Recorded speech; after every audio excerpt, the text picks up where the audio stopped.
તો જય માતાજી, જય શ્રી કૃષ્ણ મિત્રો. તો આજે અમારા નવા બ્લોગમાં તમારું સ્વાગત છે. તો હાલો હવે આપણે અગરબત્તી કરી આવી દાદાની શુભીએ. મેં કીધું એ દાદા મારે 1 મિલિયન સબસ્ક્રાઈબર થઈ જાય. દાદા મને કહેશે કે તું ભળવાઈ કરતો અહીંથી નીકળ અને અગરબત્તી કરીને.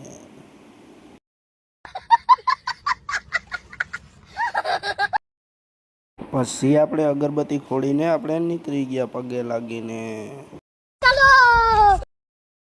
પછી મેં કીધું એક લક્ષ્મી માતાનો ફોટો લઈ લીધી. મેં કીધું કે લક્ષ્મી માતા તમારી પાસે પૈસા છે પણ અમારી પાસે નથી.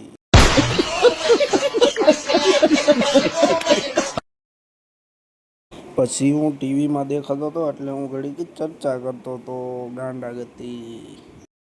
कैसे कैसे लोग रहते हैं यार यहाँ पर। चलो तुमको पागल कुत्ते का गाड़ी उठा के ले जाएगा बता रहे हैं हम। તો હંદાઈને બાય બાય મિત્રો. તો મળીએ નવા મિની બ્લોગમાં.